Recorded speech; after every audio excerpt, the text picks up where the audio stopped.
ایک دن میں اور میری بیوی کھانا کھا رہے تھے کہ باتوں ہی باتوں میں میری بیوی کہنے لگی، گھر میں بہت سارا ایسا سامان ہے جو مجھے وقت آنے پر استعمال کرنا ہوتا ہے اور ابھی اس کی ضرورت نہیں پڑتی۔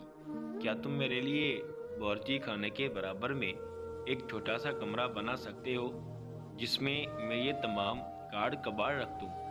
میں اپنی بیوی سے بہت محبت کرتا تھا، لیکن میری جیب میں فی الحال گنجائش نہیں تھی کہ میں اس کی یہ خواہش پوری کر سکوں۔ میں نے اس سے 2 مہینوں کا وقت مانگا اور ان 2 مہینوں میں نے اپنے کام کے وقت کو دگنا کر دیا اور اپنی بیوی کی خواہش پوری کرنے کا پورا ارادہ کر لیا۔ جیسے ہی 2 مہینے ختم ہو گئے، میں نے اپنی بیوی کی خواہش پوری کرنے کے لیے مزدور بلا لیے۔ کچھ دنوں میں ہی میں نے باورچی خانے کے برابر میں اس کی مرضی کے مطابق ایک چھوٹا سا کمرہ بنوا دیا۔ میں روزانہ معمول کے مطابق کام پر جاتا تھا، مگر اس دن کے کمرے بنانے کے بعد سے مجھے اپنی بیوی کا رویہ اپنے ساتھ کچھ غیر معمولی سا محسوس ہونے لگا۔ وہ کافی چڑچڑی رہنے لگی تھی اور اکثر میں نے اسے اکیلے میں روتے ہوئے بھی دیکھا تھا۔ میرا دھیان ہرگز اس طرف نہیں گیا تھا کہ اس کے رویے کی وجہ وہ چھوٹا سا کمرہ بھی ہو سکتا ہے۔ میرے اور میری بیوی کے درمیان کبھی بھی کسی بھی بات پر اتنے سالوں میں لڑائی نہیں ہوئی۔ حالانکہ ہمارے ہاں اولاد بھی نہ تھی، تو بھی نہ کبھی میں نے اسے تانا دیا اور نہ ہی کبھی میری بیوی نے اس بات پر ناشکری کا اظہار کیا۔ اللہ کی دی ہوئی تمام نعمتوں میں سے بے حد خوش تھے۔ میں اپنی کم تنخواہ میں بھی اپنی بیوی کو خوش رکھنے کی کوشش کیا کرتا تھا۔ کبھی اسے گجرے لگ کر دیتا تو کبھی ہم باہر گھومنے جایا کرتے تھے۔ ان دنوں سے نہ گھومنے پھرنے کا شوق تھا، نہ ہی وہ مجھ سے اپنی چھوٹی چھوٹی فرمائشیں کیا کرتی تھی۔ میں بہت پریشان تھا۔ ایک دن میں نے اس سے کہہ دیا کہ میں اسے ڈاکٹر کو دکھاتا ہوں۔ میری بہت منوانے کے بعد وہ میری بات مان گئی۔ ہم ڈاکٹر کی طرف گئے تو ڈاکٹر نے میری بیوی کے رویے کی وجہ سے اس کی کوئی پریشانی بتائی۔ میں بہت پریشان تھا کہ ایسا کیا ہوا کہ میری بیوی کو بہت پریشانی لگ گئی۔ میں نے اس سے بات کی تو اس نے کہا کہ مجھے کوئی پریشانی نہیں ہے۔ مجھے لگا یہ پریشانی اولاد ہونے کی وجہ سے بھی ہو سکتی ہے۔ میں نے اس سے کہا کہ میں دوبارہ تمہارا علاج کرواتا چاہتا ہوں، تو اس نے مجھے سختی سے منع کر دیا کہ اب مجھے کسی علاج کی ضرورت نہیں ہے۔ میں اپنی بیوی کی اس بات سے بے حد حیران ہوا اور میں نے غصے میں آ کر اس سے وجہ پوچھی تو کہنے لگی کہ میرے پاس بچہ پالنے کا وقت نہیں ہے۔ میں اور حیران ہو گیا کہ اس چھوٹے سے گھر میں اسے کھانا پکانے کے علاوہ اور چھوٹی موٹی صفائیوں کے علاوہ بھلا کیا کام ہو سکتا ہے۔ ایک روز میں نے اپنی بیوی سے دفتر جاتے ہوئے کہا کہ آج میں گھر پر جلدی آ جاؤں گا اور ساتھ میں میرے کچھ دوست بھی ہوں گے، تو تم چائے کا انتظام کر لینا۔ میری اس بات پر میری بیوی مجھ سے بہت خفا ہوئی اور ہم میں جو کبھی لڑائی نہیں ہوتی تھی، اس بات پر ہم خوب لڑے۔ یہ پہلی مرتبہ نہیں تھا کہ میں اپنے کسی دوست کو چائے پہ لایا ہوں۔ اس سے پہلے بھی کئی مرتبہ ہوا ہے کہ میں نے اپنے دوست کو چائے پہ بلایا ہے اور میری بیوی نے چائے کے ساتھ کچھ چھوٹا موٹا اہتمام بھی کیا ہوتا تھا، لیکن آج خلاف معمول میری بیوی کی اس بات پر میں بہت حیران ہوا۔ نہ جانے اسے میری جلدی آنے سے پریشانی تھی یا پھر میرے دوست کے ساتھ آنے پر یا پھر ہمارے لیے چائے کے اہتمام پر۔ بہرحال میں نے اس دن جلدی آنے کا اور اپنے دوست کو ساتھ لانے کا ارادہ ملتوی کر دیا۔ کئی دنوں تک ہم میں ناراضگی رہی۔ مجھے یہ بات سمجھ نہیں آئی کہ میری بیوی کا رویہ کیوں بدلتا جا رہا ہے۔ اسی دور ایک دن مجھے سخت بخار ہو گیا تو میں کام پر جانے کے لیے بھی قابل نہیں رہا۔ اتنے میں میری بیوی نے میری خوب خدمت کی، لیکن وہ مجھے کچھ پریشان سی لگتی تھی۔ زیادہ تر وقت کچن میں گزارا کرتی تھی۔ مجھ میں اتنی نکاحت تھی کہ میں اٹھ کر کبھی اس کی مدد نہیں کرواتا تھا۔ وہ میری بہت خدمت کرتی تھی۔ ایک دن میں غسل خانے کی طرف جا رہا تھا تو دیکھا کہ میری بیوی باورچی خانے کے پاس بیٹھے ہوئے رو رہی ہے۔ مجھے بہت تعجب ہوا۔ بہت پوچھنے کے باوجود بھی اس نے مجھے کوئی وجہ نہیں بتائی اور کہا کہ بس دل پریشان ہو رہا ہے۔ مجھے لگا وہ میری بیماری کی وجہ سے پریشان ہے۔ اگلے دن میں گہری نیند میں سویا ہوا تھا کہ ایک دم سے کھانسی سے میری آنکھ کھل گئی اور میں کچھ سرگوشی کی آواز سنی۔ میں بہت حیرت میں آ گیا کہ آخر میری بیوی اور میرے علاوہ تو اس گھر میں کوئی بھی نہیں رہتا۔ تو یہ سرگوشیاں کس کی ہے؟ میری بیوی کس سے باتیں کر رہی ہے؟ میں بہت پریشان تھا۔ میں اٹھ کر باورچی خانے کی طرف گیا، لیکن مجھ سے زیادہ چلا نہ گیا۔ میں دوبارہ بیٹھ گیا۔ میں نے اپنی بیوی کو آواز لگائی۔ جب میں نے اس سے پوچھا تو اس نے کہا ایسا کچھ نہیں ہے، یہ آپ کا وہم ہے۔ ان کچھ دنوں میں نے اسے بہت سی مرتبہ صبح باورچی خانے کے برابر میں بنے ہوئے کمرے سے باہر نکلتے کی دھیان، لیکن میری بیوی نے نہیں دیکھا تھا کہ میں نے اسے دیکھا ہے۔ ایک دن میری طبیعت کچھ بہتر تھی تو میں باورچی خانے میں پانی پینے کے لیے گیا تو میں نے اپنی بیوی کو وہاں نہیں پایا۔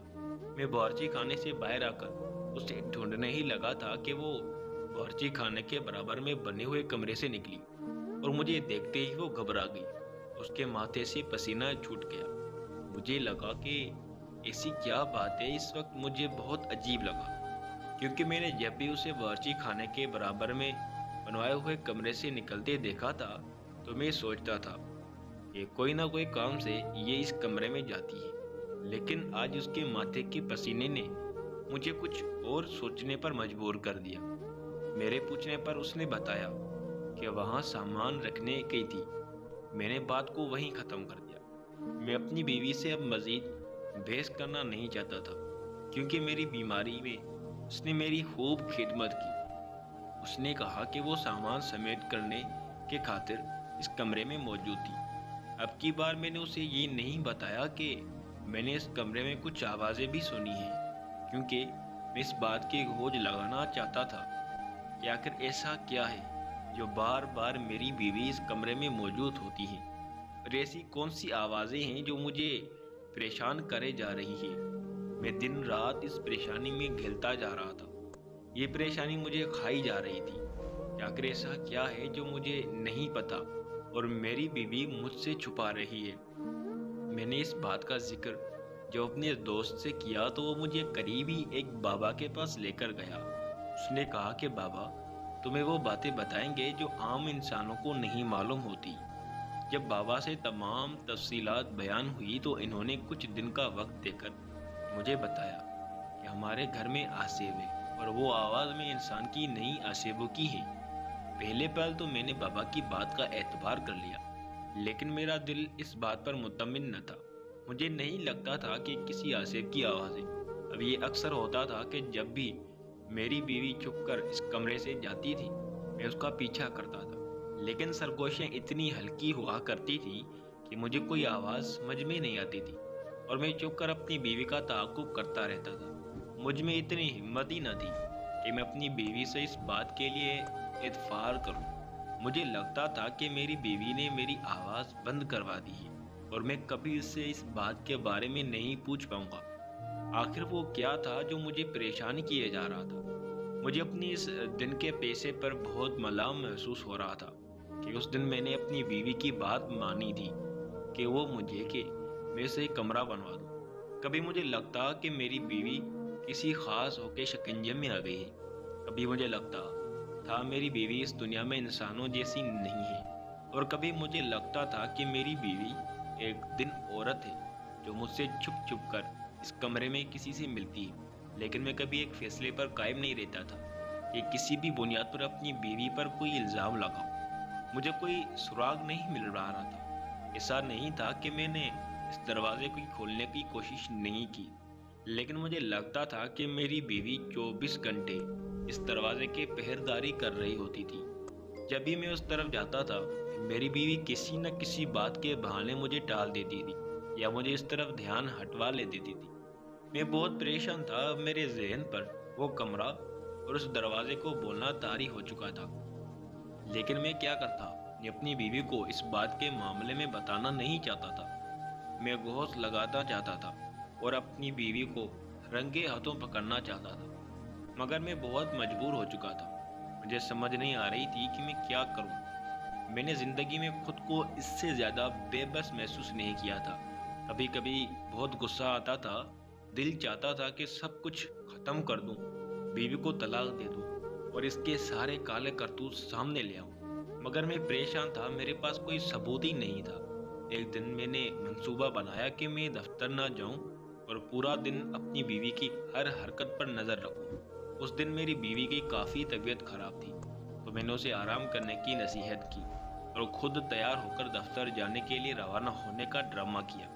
میں نے بیوی سے کہا تھا کہ تم ٹائم سے کھڑی نہ ہونا، میں خود ہی چلا جاؤں گا۔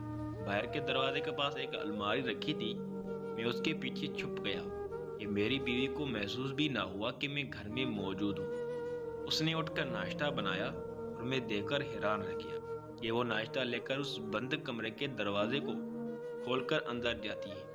وہ دروازے کو تالا لگائے رکھتی تھی۔ جب میں نے اس سے اس تالے کے بارے میں دریافت کیا تھا تو اس نے کہا تھا کہ اس نے اپنا قیمتی زیور بھی اس کمرے میں چھپا رکھا ہے، کیونکہ اگر خدا نہ خواستہ کوئی چور آ گیا تو وہ تو اس کمرے کو کاڑ کباڑ کا کمرہ سمجھے گا اور اس کمرے کی طرف اس کا دھیان ہی نہیں جائے گا۔ اس نے کمرے کا دروازہ کھولا اور اندر ناشتہ لے گئی۔ میں 2 لوگوں کا ناشتہ دیکھ کر بہت حیران ہوا اور چائے کے 2 کپ دیکھ کر میرے تجسس میں اور اضافہ ہو گیا۔ میرے گھر میں موجود ہونے کے باوجود میری بیوی نے کسی کو اس گھر میں رکھا ہوا ہے۔ میں غصے سے کھول رہا تھا کہ ایسا کون تھا جسے وہ دن رات اپنے ساتھ رکھتی ہے اور مجھ سے بے زیادہ مقدم سمجھتی ہے۔ میں اندر ہی اندر تلملا رہا تھا اور مان چکا تھا کہ میری بیوی ایک بدچلن عورت ہے جس نے میرے ہوتے ہوئے کسی آدمی سے رشتہ رکھا ہے۔ میں جو اتنی عرصے سے یہ سمجھتا رہا تھا کہ میری بیوی یا تو کسی عاشق کے سائے میں ہے یا اور کوئی معاملہ ہے، اب مجھے اپنی بیوی سے نفرت ہونا شروع ہو گئی تھی۔ میرے پیر کانپنا شروع ہو گئے تھے۔ میں اپنے جذبات پر قابو نہیں رکھ پا رہا تھا، لیکن قدم اتنے بھاری ہو گئے تھے کہ اس الماری سے لے کر بند کمرے کے دروازے تک کا سفر مجھ سے طے نہیں ہو رہا تھا۔ لگتا تھا کہ پیروں کے نیچے سے زمین نکل گئی ہے اور کسی نے سر سے آسمان بھی چھین لیا ہے۔ اپنے آپ کو اس بھری دنیا میں بے بس اور مجبور آدمی سمجھنے لگا تھا۔ یہ کچھ منٹ مجھ پر اتنے بھاری تھے کہ لگتا تھا کہ یا تو اس دنیا سے کوچ کر جاؤں گا یا پھر اپنی بیوی کو جان سے مار دوں گا۔ یہ میں جانتا ہوں اور میرا خدا جانتا ہے کہ میں نے ان چند قدموں کا سفر کیسے طے کیا۔ ابھی میں کمرے کے دروازے پر پہنچا اور میرے ہاتھ جو پسینے سے شراب بور تھے، میرا پورا بدن پسینہ پسینہ ہو رہا تھا اور میں دروازے کو کھولنے کے لیے اپنے ہاتھوں کو جنبش دے رہا تھا کہ دوبارہ سے سرگوشی میرے کانوں میں آئی۔ یہ اپنے حواس میں نہ تھا۔ مجھے تو یہ سرگوشیاں پہلے بھی سمجھ نہیں آتی تھی، تو میں نے دروازہ کھولتے ہی ایک زوردار چیخ ماری اور اپنی بیوی کو پکارا، عالیہ! مگر یہ منظر دیکھ کر تو میں ہکا بکا رہ گیا۔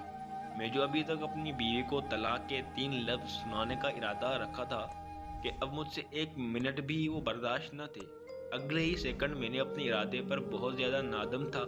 میں نے کیا دیکھا کہ کسی لیے ناشتہ لے کر گئی ہے اور اس کے ہاتھ میں جس لیے نوالا ہے اور جس نے اس تالے کو کھولنے کے لیے اپنا منہ کھول رکھا ہے، وہ میری سوتیلی ماں ہے۔ میں عالیہ کو کتنا غلط سمجھ رہا تھا، کبھی اسے جادو ٹوٹنے والی عورت تو کبھی میں نے اسے بدچلن سمجھا۔ اس طرح میرے چیخ کی آواز سن کر عالیہ کے ہاتھ سے نوالا گر گیا اور میری سوتیلی ماں جو مجھے دیکھ کر ہکا بکا رہ گئی تھی، اس کے پسینے چھوٹنے لگے۔ مجھے لگا جیسے کسی نے میرے قدم زمین گاڑ دیے ہیں۔ اپنے آپ کو نہ زندوں میں پا رہا تھا اور نہ ہی مردوں میں۔ عالیہ اتنے عرصے سے میری ماں کو بند کمرے میں چھپائے اس کی خدمت کیے جا رہی تھی کہ میرا فرض تھا، مگر میں اپنے فرض سے بھاگا چاہتا تھا۔ میں اپنی سوتیلی ماں کو کبھی بھی اپنے ماں ماننے پر تیار نہ تھا۔ مجھے وہ شروع سے ہی قبول نہ تھے۔ مجھے لگتا تھا کہ میری ماں کی موت کی وجہ بھی میری سوتیلی ماں ہی ہے، حالانکہ میں جانتا تھا کہ ایسا کچھ بھی نہیں ہے، لیکن میرے ذہن سے کچھ باتیں بالکل بھی مٹ نہیں سکتی اور میں اپنی سوتیلی ماں کو قبول کرنے پر تیار نہ تھا۔ میری بیوی نے کئی بار مجھے دبے لفظوں میں سمجھایا تھا کہ ماں آخر ماں ہوتی ہے، چاہے وہ پالنے والی ماں ہو یا چاہے پیدا کرنے والی، لیکن اس بات پر میری شدید ناراضگی نے میری بیوی کو اس بات پر اصرار نہ کرنے پر مجبور کر دیا۔ عالیہ یہ بات جانتی تھی کہ میں اپنی ماں سے بہت بدظن ہوں اور میری سوتیلی ماں بہت مجبور۔ میں عالیہ سے مدد مانگنے کے لیے آئی تھی کیونکہ انہیں میری باپ کے مرنے کے بعد مکان مالک نے گھر سے نکال دیا تھا۔ اس کے پاس کوئی گھر رہنے کو نہ تھا۔ عالیہ رحم دل عورت تھی، میری ماں کو اپنی ماں جیسا مانتی تھی، لیکن گھر میں نہ چاقی نہ ہو اس وجہ سے اس نے مجھ سے یہ بات چھپائے رکھی اور میری مجبور ماں کو اپنے گھر میں جگہ دی۔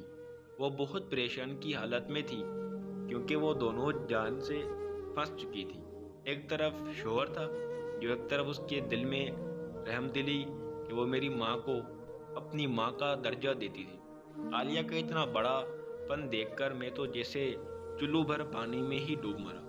عالیہ کو اور اپنی سوتیلی ماں کو اپنی بستر پر بٹھا کر میں نے ناشتہ کروایا اور تمام درودات سن کر میں اتنا رویا کہ عالیہ اور میری ماں کے چپ کروانے پر بھی میری ہچکیاں نہیں رک رہی تھی۔ مجھے لگ رہا تھا کہ کوئی آئے اور میرے ہاتھ کاٹ دے۔ ایسا لگتا تھا کہ میں چور ہوں، ایسا لگتا تھا کہ میں نے کسی کے حق پر ڈاکہ ڈال دیا ہے۔ آج مجھے سمجھ آئی کہ انسان کا کردار ہونا ہی کچھ نہیں ہوتا، بلکہ اگر انسان کے دل میں نرم گوشہ ہو تو وہ عالیہ جیسے لوگوں کی طرح بڑاپن دکھا سکتے ہیں۔